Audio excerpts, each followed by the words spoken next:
Now, on 105.9 FM and streaming worldwide on the WMAL app. O'Connor and Company.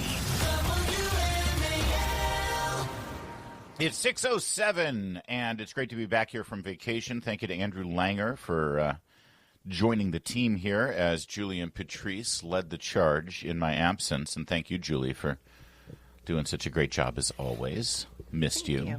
Missed you too. You know, we did miss you. I'd like you to at least fake it. Was that a little Newman-ish? It was a little missed you too, Larry. Oh, yeah. We did miss you. We did miss you. Coming up in 30 minutes, Garrett Exner, board member of Veterans on Duty, about the new branding for the Department of War. 7:05. It sounds like a new series on Netflix. Department of War. 7:05, Joe DeGeneva. 7:35, Maryland delegate Kathy Shalega.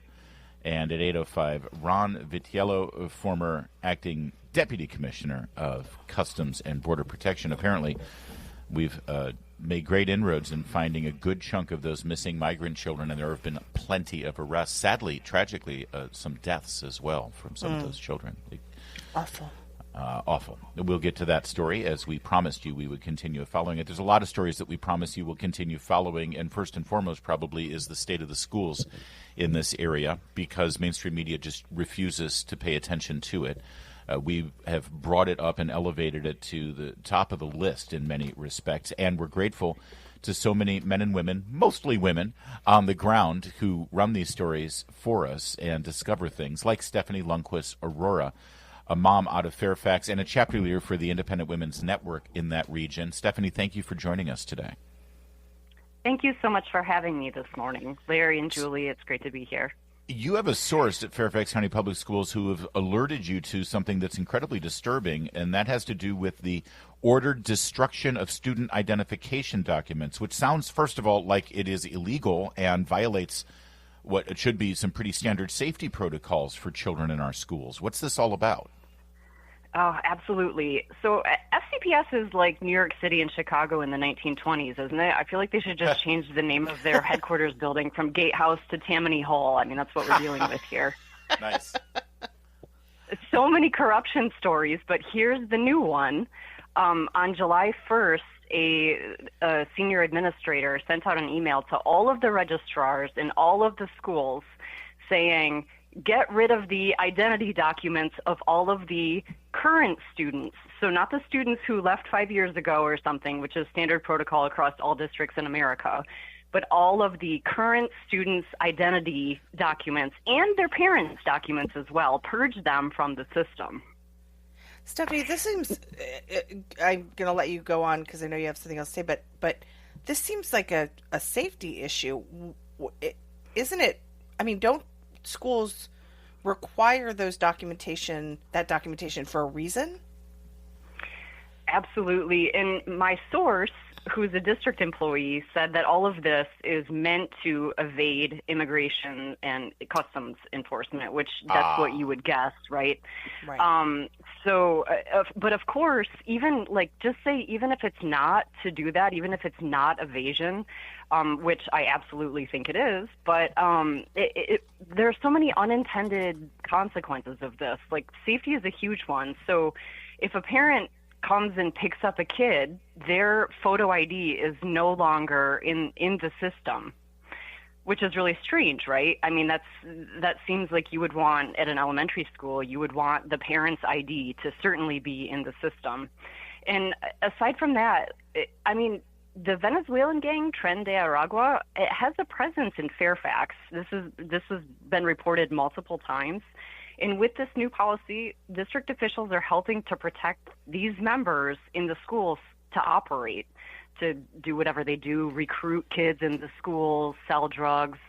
They don't have to worry so much about being caught or having school officials comply with ICE if they came to the school for them. So 2 follow-up questions, Stephanie. I'll give you the first one. Has the school...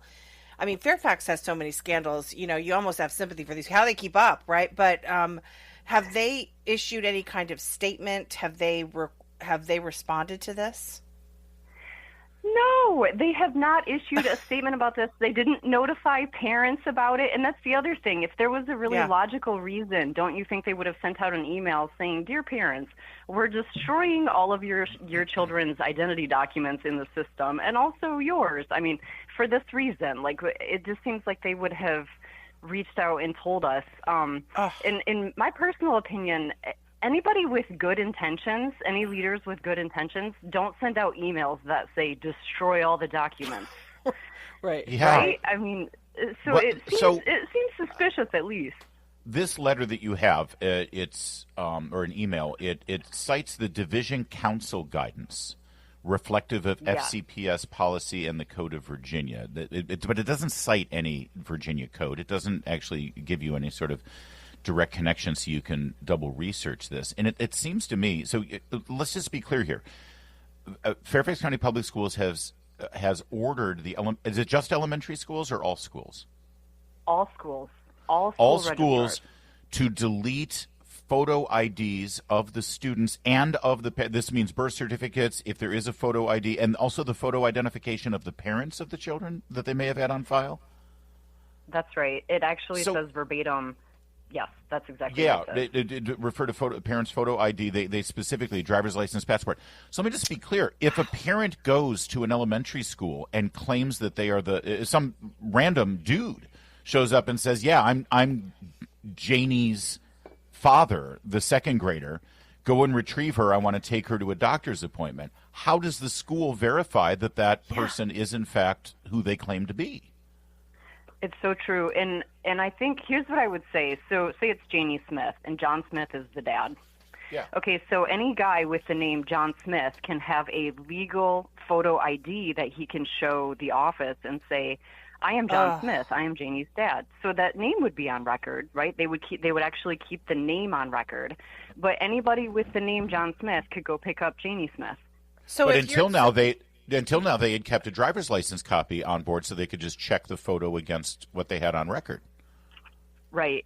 And now it they've says, deleted it. In the email, it says that future guidance will be provided for purging student records in relation to the changes above. Good God. Oh, hold on. I've got other questions for you, Stephanie, and it's outrageous and scandalous and typical. And this is all, by the way, done in the spirit of the resistance. Your Fairfax County Public Schools are not focusing on teaching your children. It's focused on resisting ICE, resisting the Trump administration. More with Stephanie Lundquist-Arora in a moment on this story, because I have two more questions, and I know Julie's got another couple of questions. WMAL, making sense of the news. Live from the Home Paramount Pest Control Studios. Home Paramount, the leader in pest control since 1939.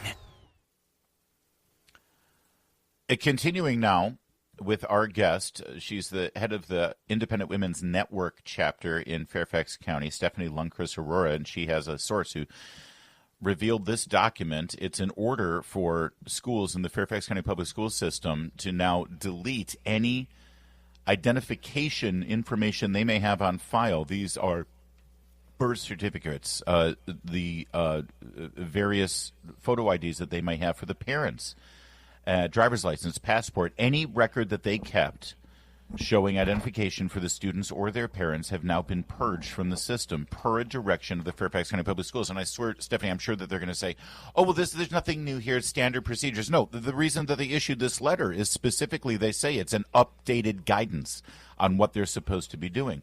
But, Stephanie, coming up at 8:05, we're going to speak with the former acting deputy commissioner of Customs and Border Protection, Ron Vitiello. We're going to talk about the fact that the Trump administration has been able to track down children who have been exploited, put into slave labor, sex trafficked for various reasons, kidnapped. These are children who came from other countries, entered the country illegally, got lost in the system, and now they're trying to track them down and find them. So when ICE comes to an elementary school and says, we think that one of your students is actually a victim of sex trafficking, the school system's not going to help. The school says because they're resisting, right? I mean, they won't be able to show any identification for any of these children in the school. It's really crazy what they're doing to their cumulative files. They're failing, as you mentioned, the most vulnerable children. So, like, if a child goes missing, for example, the school would only have one address on file. the last address that they lived in. And a lot of kids who have complex family situations live in, as you know, multiple residents, maybe mom, dad, grandparents. Maybe they moved around several times in the last few years, several elementary schools.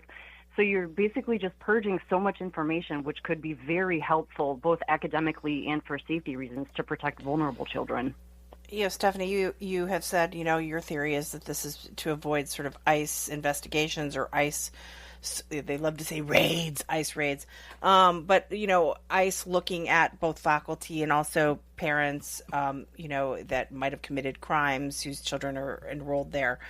So that there's no family separation if they have to deport someone. But my question is, if you reached out to the White House about this seems like it goes beyond a local issue. This has national security and immigration implications. So have you reached out to them? Has there been any interest from the White House? Yes, I did reach out to them, and I had a meeting, and I've been in contact with them, and they are very interested in the story as it develops. So hopefully more to come there, because as you state, this is definitely not just a local issue.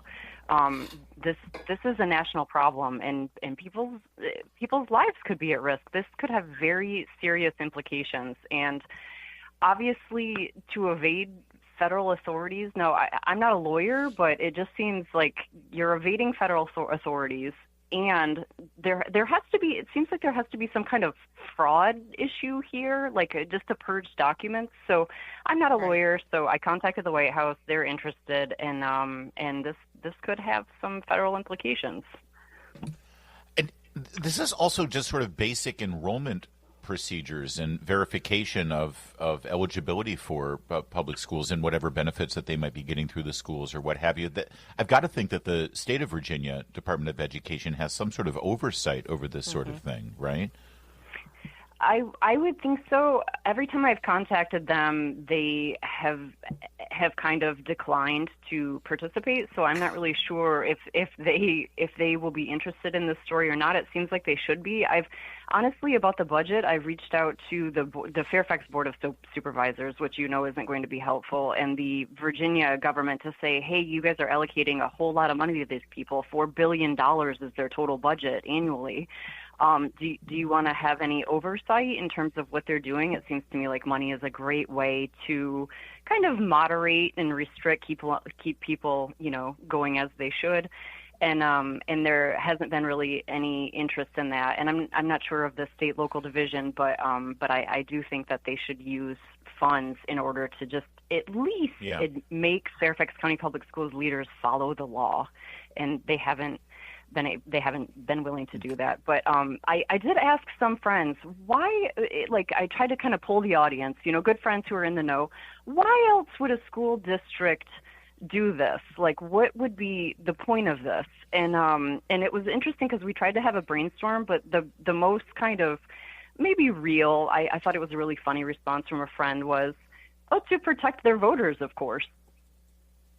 To protect their vote? Oh, right. You got to protect your voters from deportation. That makes sense. Yeah, right. It is written in such a way that it sounds like a benign IT issue. They refer to IT quite a few times in this email. Just as like, our hard drives are getting overloaded and we have to purge this old information and everything. But it really doesn't make any sense, especially since they specifically are citing documents that involve the student's identification, their residency, their citizenship, and their relationship to their parents. But this is a recipe for allowing a dangerous child trafficking situation to continue without any law enforcement being able to protect the child in the schools. And right. And as you know, people with nefarious intent love the loopholes.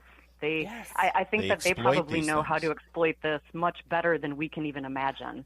And that's actually, I wrote in an article in IW Features, I was trying to kind of think about why else could this be? And regardless of whatever else the reason could be, even if you wanted to give them the benefit of the doubt and say, well, maybe this is to protect students from identity theft.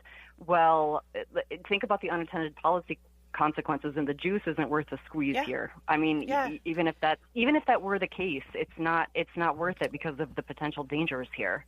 Well, thank you for this reporting. Again, there's a whole write-up on it over at IW Features. That's Independent Women's Network. That's where Stephanie Lundquist-Arora is a chapter leader, IW Features. Or you can just check out Julie Gunlock's X Twitter. feed. She's been X feed, yes. been commenting on this as well, and hopefully we'll get some response from the Fairfax County Public School Systems. Hopefully the WMAL News Department might be able to follow up on this as well. But thank you for this reporting, and thank you to your source for bringing this to our attention. Thank you, Stephanie. Thanks so much for having me. It's 6:23. Coming up, we're going to interview Garrett Exner. He's a board member for Veterans on Duty. Keep it here at 6:30. WMAL-FM, Woodbridge, Washington, a Cumulus media station. Making sense of the news. News Talk 105.9. News now. Now on 105.9 FM and streaming worldwide on the WMAL app. O'Connor and Company. It's 6:37. It's O'Connor and Company here on this Monday morning. Thanks for tuning in here as we broadcast across your nation's capital, the entire region, and worldwide on the WMAL app. Coming up at 7:05, Joe DeGenova will join us, as he does every week at that time. 7:35 will be Maryland Delegate Kathy Szeliga. You know, Westmore is yelling at Donald Trump for helping D.C. out with their crime problem. He doesn't want any help. And meanwhile, he just activated new reinforcements for law enforcement. Why didn't he do that before Trump did anything in D.C.? We should be asking ourselves. We'll ask Kathy Szeliga about it. And then at 8:05, Ron Vitiello, formerly of Customs and Border Protection, who gives us an update on the Trump administration finding many of those missing migrant children. It's Larry O'Connor with Julie Gunlock. Good morning, Julie. Good morning. Let's turn now to one Garrett Exner, board member for Veterans on Duty. A couple of stories that we wanted to hit with you, Garrett. Always good to talk with you. Thanks for joining us. Thanks for having me on. So, Department of War, you down with this? I am. You know, generally I'm for it. If it's good enough for Washington and Lincoln, I think it's good enough for me. You know, it is a messaging tool with just an executive order. I think a larger point here is that we just need to get our military back on war footing. That means a military that's focused on war fighting and funded, absolutely funded as high as we can go to make sure they're ready to win the wars of tomorrow. So, yes, on a messaging tool, but I think, you know, substantively, I think there's some other things we need to be doing. But it does send, I mean, branding makes a difference, and that does send a message to those who are currently wearing the uniform or those who are contemplating joining up that this is what it's about, right? Absolutely. We need to be focused on war fighting. I think we all saw for 4 years a military that was not focused on war fighting. And we're going to say from the top, from the very name down, we're going to start focusing on what matters most, winning the nation's wars. And that's what we should be doing. But, I think a name is great. Let's start with that name. If they want to put this in the NDAA, let's put it in. That was on the floor last week. I think we need to start getting after some of the funding and making sure that we have exactly what our warfighters need to do this, to fight wars. I just want to play a little bit of devil's advocate because we have seen people complain about this is symbolic, but it's going to cost a lot of money. And Trump's, the White House sort of said, no, we're only going to replace the stationery as it's needed. And so it won't be this. But there's always the chance that then a Democrat gets elected and he switches it back. So can you kind of talk about that, about these symbolic gestures that we're seeing out of the Trump administration?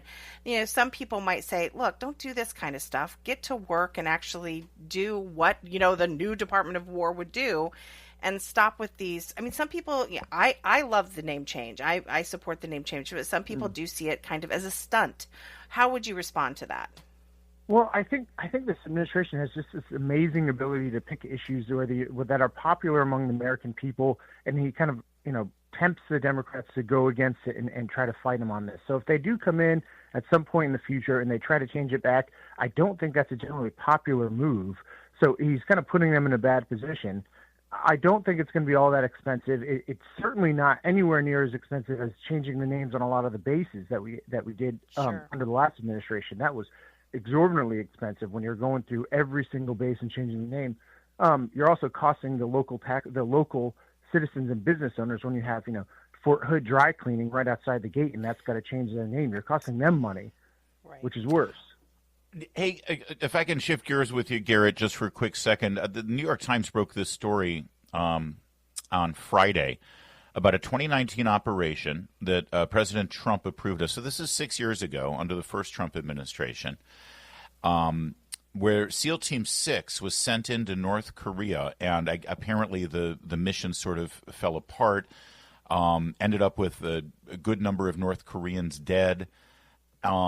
The whole idea was to plant an electronic device that would let the U.S. intercept communications of Kim Jong-un during the high-level nuclear talks. I have no doubt that our special forces are activated for various missions that are similar to this. Why in the hell do I know about it? Why is the New York Times reporting something like this?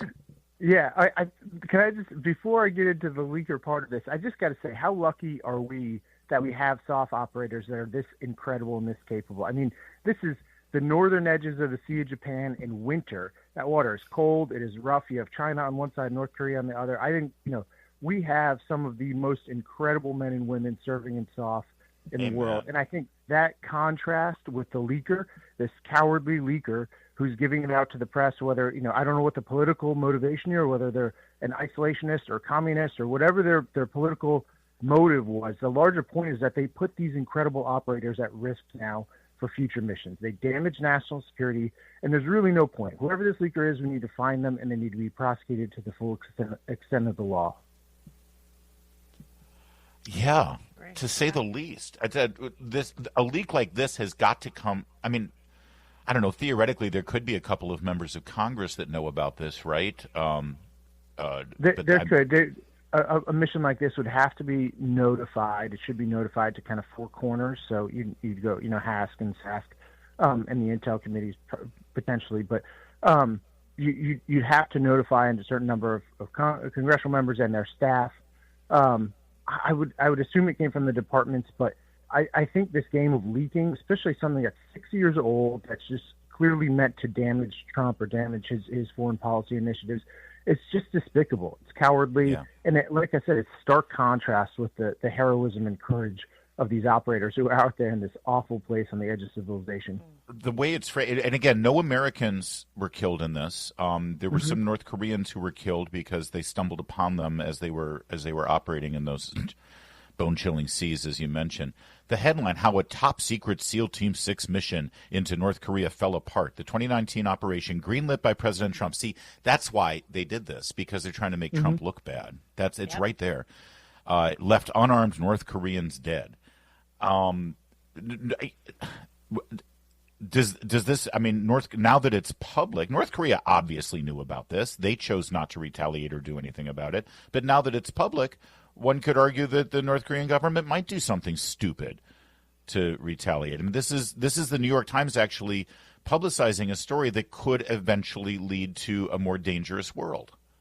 I just don't understand the entire argument of the article. Kind of blew my mind, because I want the president to have as much information as physically possible when he's going into nuclear negotiations with a rogue regime like North Korea. Why would I not want that? And if it means that we need to put, we have capable SOF to do missions like this, to gather information so that the president could make sound decisions on these top level issues.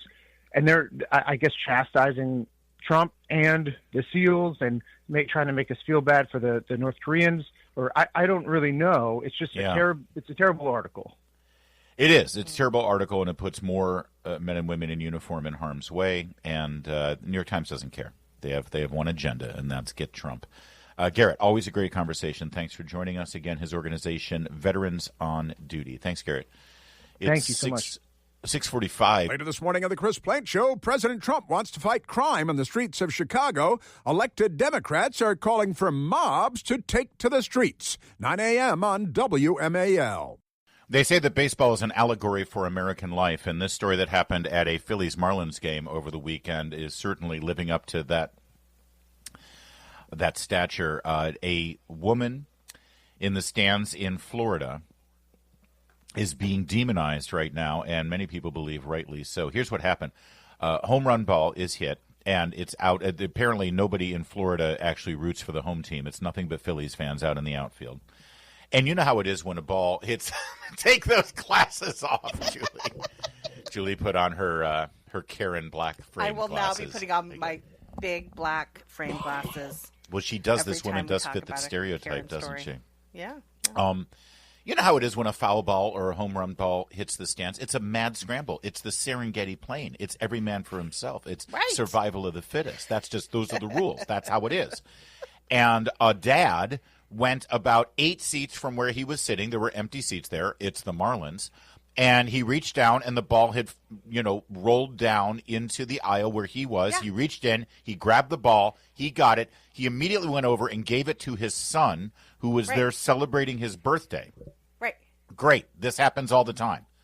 Well, this woman went over and confronted this guy, got in his face, leaned in, like screaming at her, at this dad, because she was berating him, saying that apparently that was her ball. There was a melee. There was a melee. And where the ball landed, there were several people. And as you say, it's a great Serengeti. I love that. It is like all that, These are the unwritten rules. We have seen it a million times where there's 15 people. It's a scrum. Exactly. And then whoever gets it, gets it. And that's just fair game. And she wasn't having it. This Karen was not having it. Well, and so this is where the big online debate goes, because we know that was inappropriate and obnoxious. Who does that? Who goes over there and gets into somebody's face and starts screaming? Okay, yes. The minute you see a kid, you're like, turn around and walk away. The ball's going to mean a lot more to that little boy than it is to this woman. And she's like 55, I want to say, maybe 50 years old. I mean, she has it all. It is almost like, is that a Halloween costume of a Karen? Right. Like if I were going to dress up as a Karen, I would have the black glasses, the gray hair, and that kind of, short bobby look. She had the look about her, and she goes marching over there. This guy is actually in the act of embracing his son. Yeah. So hugging excited. him with excitement and joy. Think about it, Dad. I caught a ball for you. Is there a greater birthday gift than on that, your birthday, watching our team play? They're all decked out in their Phillies gear.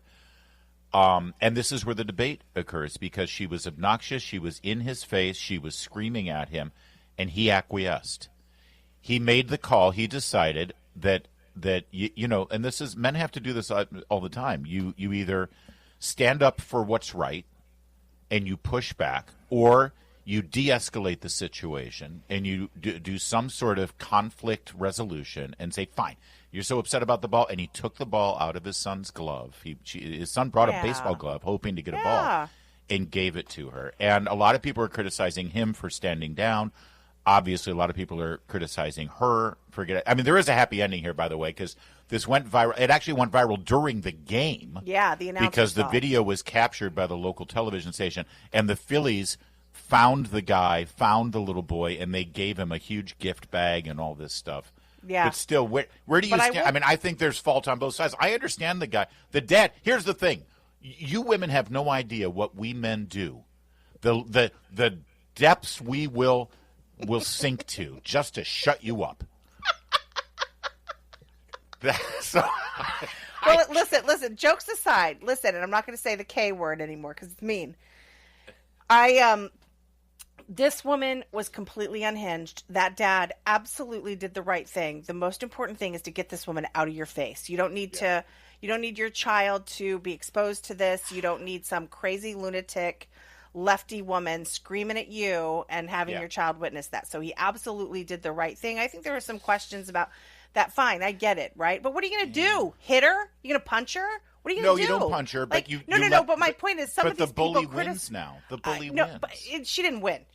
Everybody... She apparently was flipping off people in her section. Oh, yeah, the whole section was screaming the whole at section her was and screaming at her. This woman didn't win. He did the right thing, but I will say, like, some people... why I say, what are you going to do, punch her? I mean, like, people criticizing the dad. It's like, what do you do when... This woman was probably spitting in his face. That's how close she was, and she was so upset... So he was probably like, because he was probably thinking, she's going to punch me. What if he had said, ma'am, either you call, if you think I stole something, go ahead and call security. No, I don't think if you don't, I will. I will tell you, if my husband hadn't done exactly what this man did, I would be mad at him because I don't want my children to see that kind of thing. And I think we do live in a time and age where these women are, it's honestly, I think yeah, but they're going to keep unhinged. doing this if they get their way.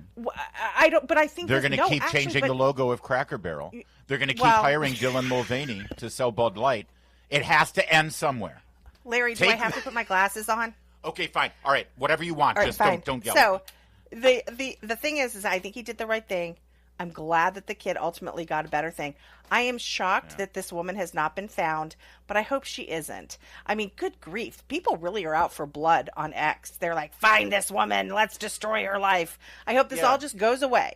Yeah, I do feel like sometimes conservatives learned the wrong lessons from that boy who, with the Indian Covington, the Covington High School boy whose life was upended because everyone wanted to find him and destroy his life. He's a 16-year-old boy. Yeah, and let's not do lesson, let's not do that. I hear you, but it is an amazing sort of. It's one of those stories that I think everybody has strong opinions about. Yeah. And I'm right. I'm leaning toward the man keeping the ball and saying, Larry, get out of my face. Yeah, you got it because you his son really is want there. me to put my glasses back on. We All gotta right. go. It's We gotta go. 6:55.